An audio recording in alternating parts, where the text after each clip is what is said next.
সম্মানিত দর্শক এবং শ্রোতাবৃন্দ, আমি যশোরী বাংলাদেশি সেবা পার্টির পক্ষ থেকে আপনাদের সকলকে জানাই সালাম। আমাদের দেশে যে দুটি ফ্যামিলি রয়েছে যারা ব্যবসা করার জন্য দুটি পার্টি তৈরি করেছে এবং অন্যান্যরা যারা এই দুটি পার্টির সাথে সম্পৃক্ততা ঘোষণা করে আজ দেশকে এই পরিস্থিতিতে এনে 5 আগস্ট 2024 সালে নতুন আঙ্গিকে আল্লাহ আমাদেরকে বাঁচতে শিখালেন। পুনরায় আমরা আবার দেখছি সেই দুটি পার্টির একটি ব্যান্ড হয়েছে আর একটি পার্টি ডক্টর মোহাম্মদ ইউনূস স্যারকে 5 বছর থাকতে দিচ্ছে না। এরা এমন চরিত্রের, এই দুটি পার্টির যত নেতা নেত্রী এবং কর্মী রয়েছে এদের সকলের মানে একজনও বাদ নেই যাদের চরিত্র রক্তে রাঙ্গানো না। আবার এদের ভিতরে কিছু কিছু রয়েছে যারা ভারতের রয়ের মুখপাত্র হয়ে এদেশে কাজ করেছে এবং অদ্যাবধি করে চলেছে। এই দুটি ফ্যামিলি, এই দুটি পার্টি, এরা মূলত ব্যবসার প্রতিষ্ঠানের মালিক।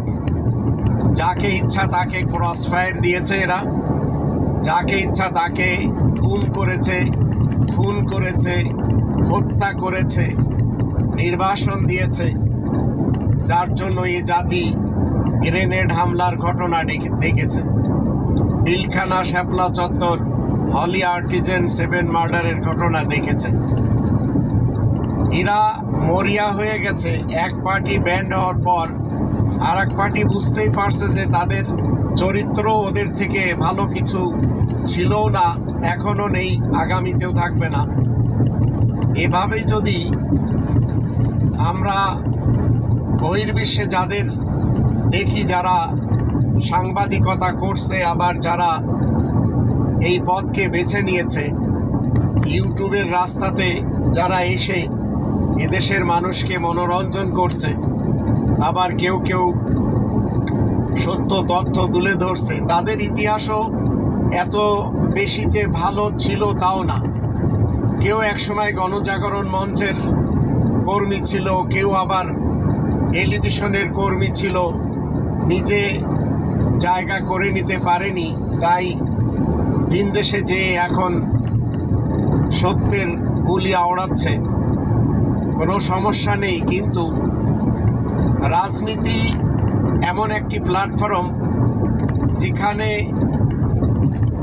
জনগণকে উপকারে আসতে হয়, জনগণকে আগে বাড়াতে হয়, দেশকে কোনোভাবেও লুটে পুটে খেতে হয় না। কিন্তু এই দুই ফ্যামিলি এবং যারা এদের সাথে সম্পৃক্ত তারা এই কাজই করে এসেছে এ যাবৎ, যার জন্য লক্ষ লক্ষ মানুষকে জান দিতে হয়েছে। ডক্টর মোহাম্মদ ইউনূসকে আল্লাহ আমাদের হাতে তুলে দিয়েছেন।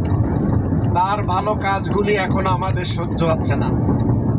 দেশটি এমন একটি পর্যায়ে চলে গেছে যে চোরেরা, ডাকাতেরা, রিবাখোরেরা, ঘুষখোরেরা তারা তাদের স্বাধীনতা চাচ্ছে। ডক্টর মোহাম্মদ ইউনূস স্যার সেটি চাচ্ছেন না।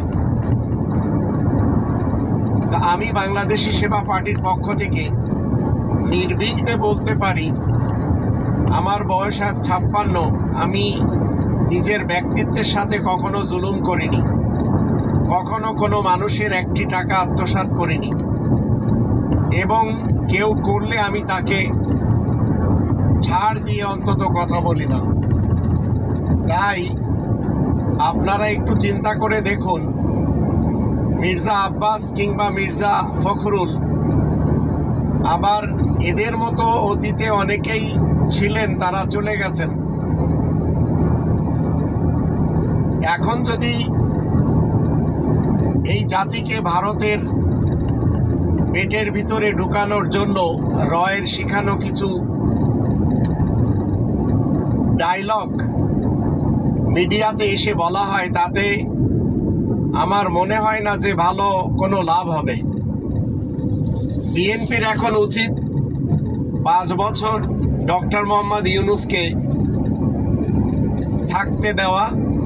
এই 5 বছরে তাদের যত ভুল ভ্রান্তি রয়েছে সেগুলি তারা গুছিয়ে নিক। সেই ভুল ভ্রান্তি থেকে তারা তওবা করুক, জাতির কাছে ক্ষমা চেয়ে নিক। কারণ তারা ভুল করতে করতে করতে করতে এখন আবার সেই একই পথে হাঁটা শুরু করেছে যে পথে আওয়ামী লীগ গিয়েছিল। এই জাতির সাথে এত বেশি ধোঁকা দেওয়া হয়েছে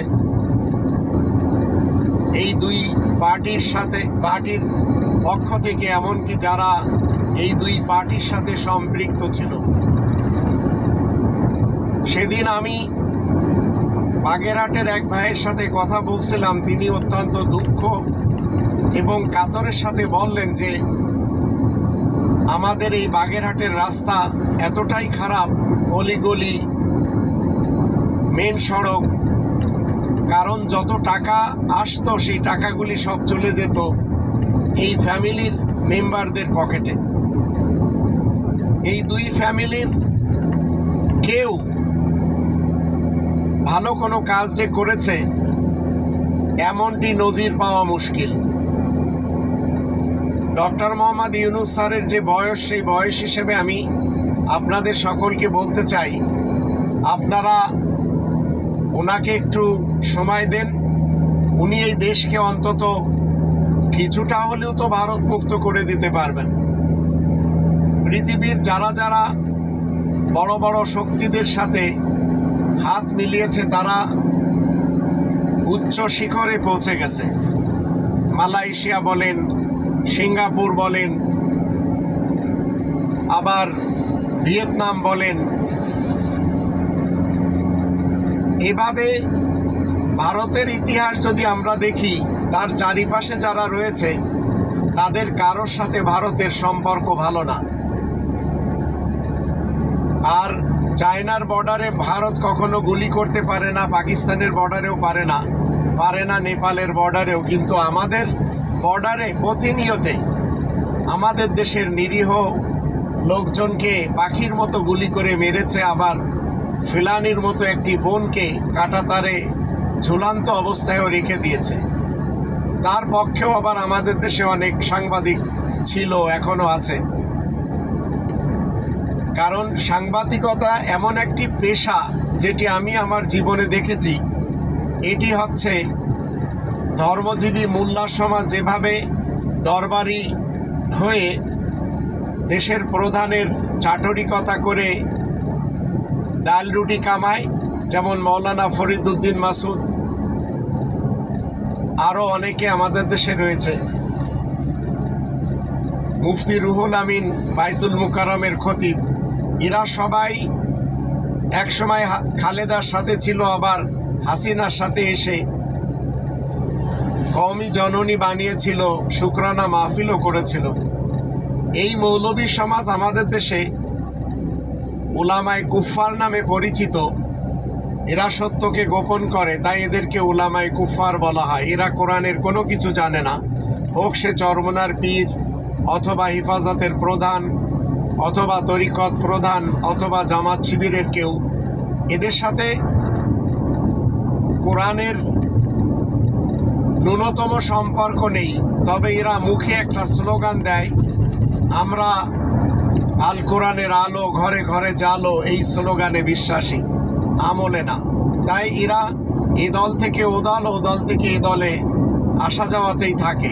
যখন যে শক্তি দেশের প্রধান হয় তখন এরা তার পা চাটে,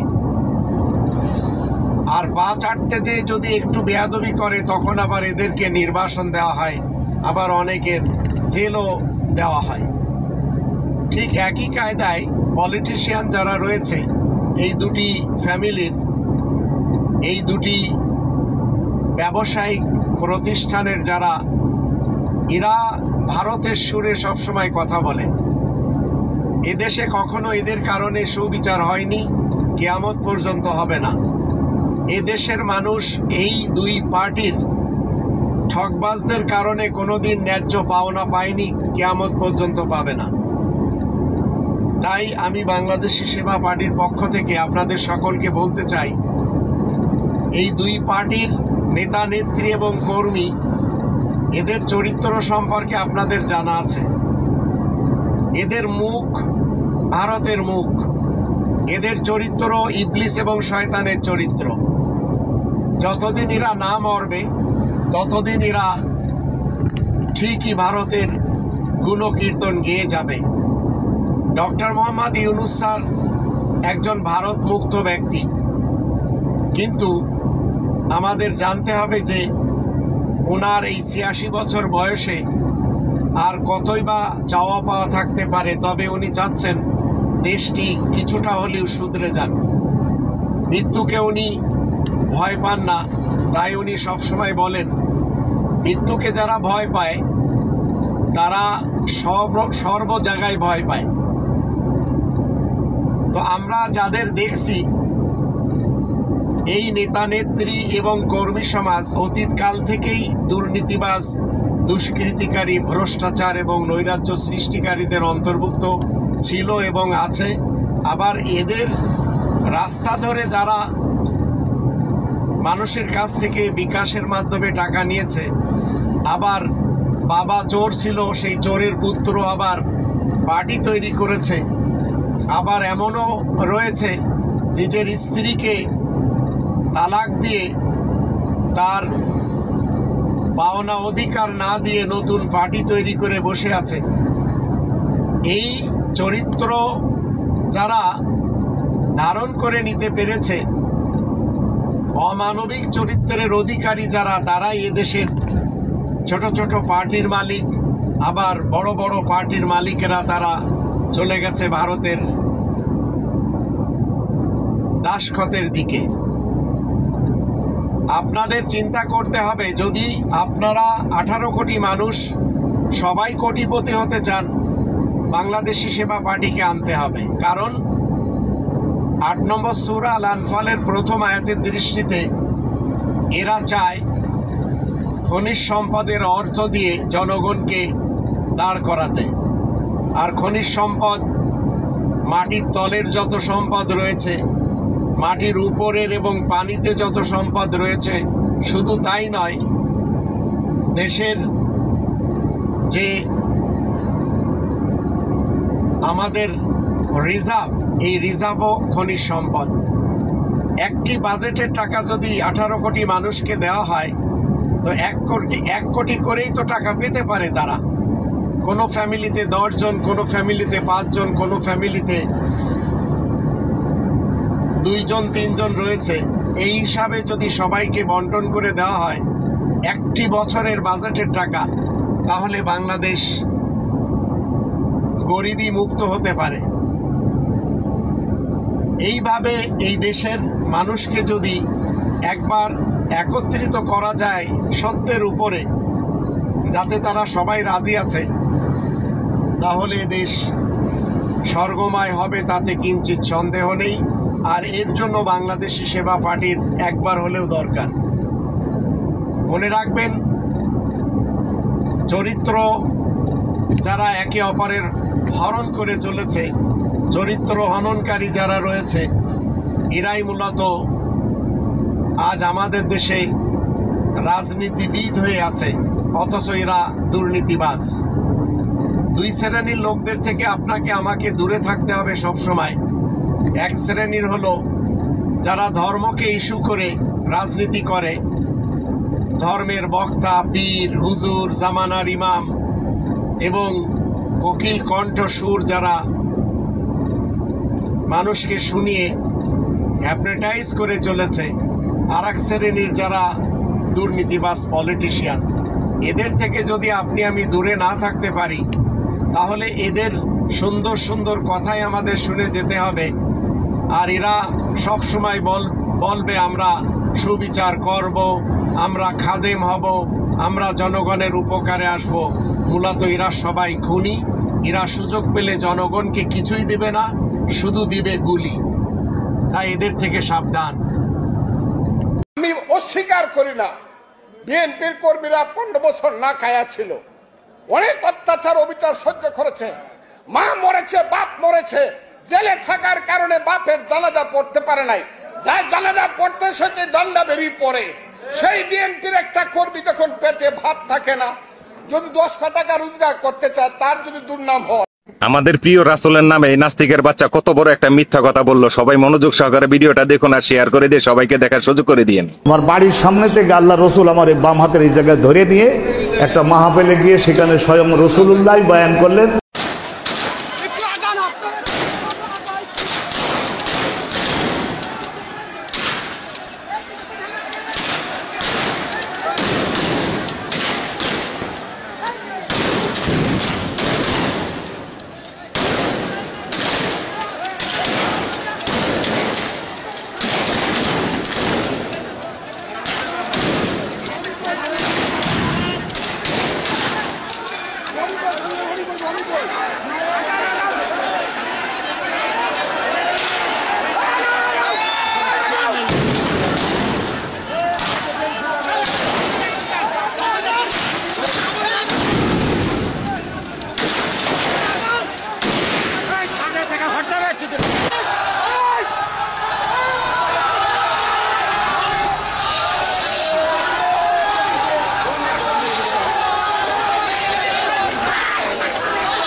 প্রফেসর ইউনূস যদি জাতির উদ্দেশ্যে ভাষণ দেন আর ওইখানে যদি বলেন আমি একটা ভালো নির্বাচন দিতে চাইছিলাম প্রয়োজনীয় সংস্কারের পরে, আমি তারিখও বলছি সামনের বছরের জানুয়ারি থেকে জুনের মধ্যে, যেন পরবর্তী সরকার ভালোভাবে দেশ চালাইতে পারে, সংস্কারটা সম্পূর্ণ হয়, রাষ্ট্রটা গড়ে ওঠে।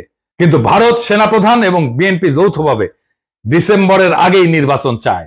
আমি যেহেতু এর আগে করতে পারবো না, নির্বাচন দিতে প্রস্তুত হইতে পারবো না, আমি বিএনপি আর সেনাপ্রধানকে আর একটা তত্ত্বাবধায়ক সরকার গঠন করতে আহ্বান জানাই। আমরা তাদের কাছে ক্ষমতা দিয়া আমাদের কাছে চলে যাব। প্রফেসর ইউনূসের নিয়োগ দেওয়া সবাই যদি একসাথে পদত্যাগ করে চলে যায়, নির্বাচন প্রধান, নির্বাচন কমিশনার, নির্বাচন কমিশনাররা সহ, আপনারা সামলাইতে পারবেন? পাবলিকের মায়ের কিন্তু একটা মাটিতে পড়বে না। এরপর যদি জামাত আর এনসিপি নির্বাচনে না আসে কেমন হবে? নিজেরাই হাসিনা যেরকম হাত মারার নির্বাচন করেছিল ওরকম হাত মারার নির্বাচন করতে হবে। ডাক্তার শফিকুর রহমানের দিকে আপনি তাকান, 4টা দিন এই লোকটার সাথে আমি এক ঘরে ছিলাম কাশিমপুর কারাগারে। এটা মানুষ বলা যায় না, আমার মনে হয় ফেরেশতা। এবং এরা যখন ইউনূস সাহেবের পুলিশ তাদের বা মিলিটারি সরে যাবে, ওরা গ্রামের বাড়িতে যাইতে পারবে না মাকে দেখার জন্য। আমি বললাম আপনি লিখে রাখেন ইতিহাস, এটি এরা কেউ না বাংলাদেশে। এবং এরা ইলেকশন করলে একটা মেম্বার যা ভোট পায় ইউনিয়ন পরিষদে, সেই মেম্বারের ভোট কেউ পাবে না। হিন্দুরা কতটা চালাক দেখুন, মুসলমান মেয়েদের দুর্নাম করার জন্য হিন্দু মেয়েরা বোরকা পরে কিভাবে পুজো দিচ্ছে। ভিডিওটা শেয়ার করে দিয়ে সবাইকে দেখার সুযোগ করে দিন। এনসিপির তানভীর যেন নতুন দরবেশ বাবা, শুধু পাঠ্য বই ছাপানে কমিশন বাণিজ্য করেছে 400 কোটি টাকা। এ যেন সালমান এফ রহমানকেও হার মানায়। আল্লাহ আমাকে 34 বার হজ করাইছে, আমাকে তুই হারাম জিনিস খাওয়াবি? তোমার টাকা নাই তাই। অনুরোধ, সুদের বিষয়ে কিছু বলবেন। শুদ্ধ হারাম আর কিতা কইতাম, সুদ খান আর মাল লগে জিনা করে না ওমান, নাউজুবিল্লাহ। সুদের বিরুদ্ধে, সুদের পক্ষে কইতেছে। গ্রামীণ ব্যাংকটা কি উনি মালিক?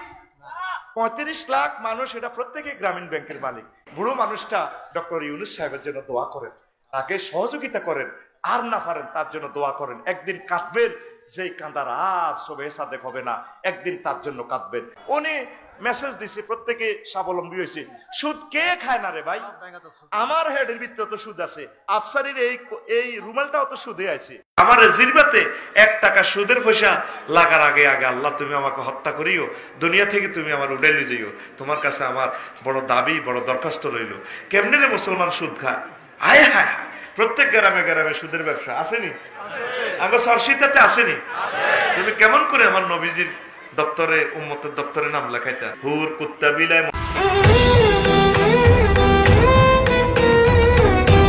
এই বাটপার ছাত্রদেরকে কিভাবে বোকা বানাইছে শুনেন একবার। হায় আল্লাহ, আমার খালি আমি যদি কোনোদিন কোনো মন্ত্রণালয় বা কোনো দেশ পরিচালনার দায়িত্ব পেতাম, আমি জানি না আমি চেঞ্জ হবো নাকি ভবিষ্যতে, বা তুমি যদি পেতাম, জীবন দিয়ে কাজ করতাম খালি মানুষের হৃদয় জয় করার জন্য। মানুষের হৃদয় জয় করা মানে আল্লাহর হৃদয়। আগামী ডিসেম্বরের মধ্যেই জাতীয় নির্বাচন অনুষ্ঠিত হতে হবে। আবারও আমরা বলতে চাই, আগামী ডিসেম্বরের মধ্যেও জাতীয় নির্বাচন অনুষ্ঠিত হবে।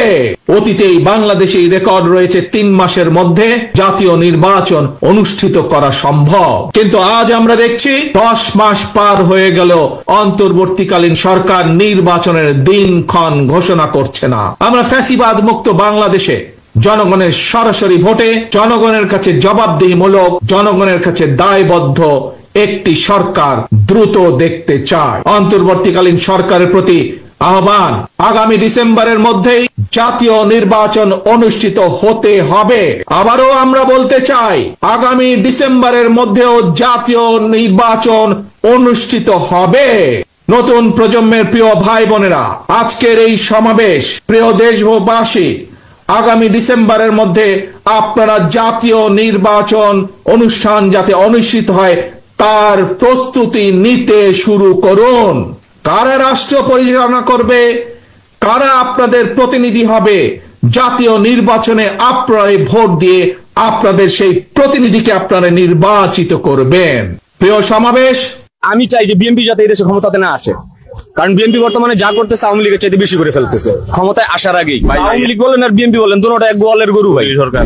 আর তারপর এই সরকার মোটামুটি সাইজ করছে, আরো সাইজ করা দরকার। খালি ইলেকশন কি দরকার?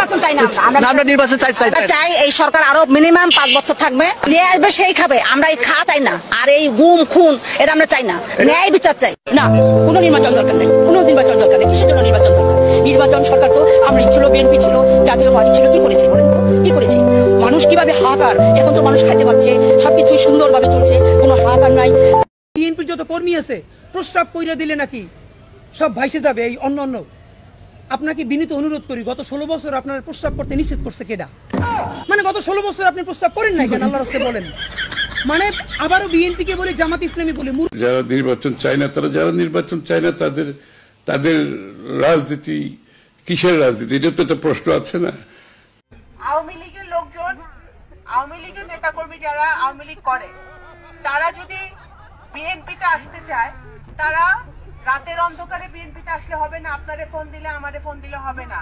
তাদের অফিসিয়ালি তারা শহীদ রাষ্ট্রপতি জিয়া রহমানকে নেতা মাইনা, স্বাধীনতার ঘোষক মাইনা, বহুদলীয় গণতন্ত্রের প্রবর্তক মেনে, জনাব তারেক রহমানকে নেতা মেনে, বেগম খালেদা জিয়াকে নেতা মেনে, ওবায়দুর রহমান সাহেবকে নেতা মেনে যদি তারা ধানের শীষে সরাসরি যোগদান করে, ভালো কথা।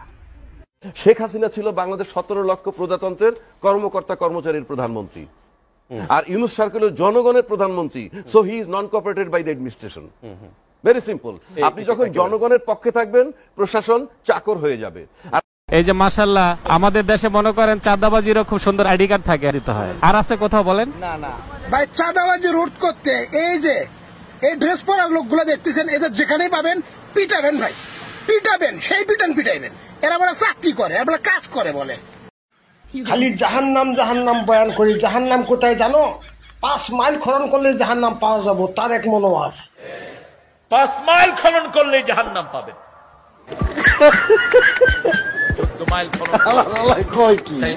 বলতে পারতেছি, কারণ দাসীর পর্দা স্বাধীন নারীর মতো নয়। ঠিক আছে, দাসীর পর্দা স্বাধীন নারীর মতো নয়। সুতরাং এই প্রশ্নটাকে যখন আমি খুলে বলবো, তখন আমাদের নারীদের মধ্যে ফিতনার সৃষ্টি হয়ে যাবে। সুতরাং আপনার জানার একান্ত চেষ্টা থাকলে গোপনে দেখা করবেন ইনশাআল্লাহ। নারীদের মধ্যে যারা দাসী, কৃতদাসীদের চেহারা ঢাকা নিষেধ, চুল চেহারা ঢাকা নিষেধ কৃতদাসীদের। হযরত ওমর পিটাইতেন রাস্তায়, এই দাসী তুই চেহারা ঢাকলি কেন? তুই কি সম্ভ্রান্ত? তুই কি স্বাধীনা? চেহারা ঢাকবে, মাথা ঢাকবে, জিলবাব দিয়ে সর্বশরীর ঢাকবে, এটা হলো সম্ভ্রান্ত স্বাধীনা নারীর ভূষণ। যারা কৃতদাসী, আল্লাহ তাদেরকে সহজ করেছেন। এরা হাটে যায়, ঘাটে যায়, খেতে কাজ করে, পুরুষের মতো অনেক সেবা দিতে হয় ওদের। এই জন্য তাদের জন্য চেহারা, চুল ইত্যাদি ঢাকা এটা জরুরি না। তাদের আওরা হলো পুরুষের মতো নাভি থেকে হাঁটু এরকম। বলতে যাচ্ছি, সেটা আপনি জানেন কিনা জানি না, দাসীদের জন্য পর্দা ফরজ নয়। এমনকি ওমর রাদিয়াল্লাহু তাআলা আনহুর ইতিহাস খুললে দেখবেন, দাসীরা যদি ওমর রাদিয়াল্লাহু তাআলা আনহুর যুগে পর্দা করত, তো ওমর রাদিয়াল্লাহু তাআলা আনহু তাদের শাস্তির ব্যবস্থা করত। কৃতদাসীর সাথে সবার ছাড়া বিয়ে ছাড়া সবাস করা যায়। কৃতদাসীর সাথে সবার ছাড়া বিয়ে ছাড়া সবাস করা যায়। মূলত আসলে কৃতদাসী তারা স্ত্রীর মতোই। জিহাদের মাধ্যমে আমরা যদি পরাস্ত করতে পারতাম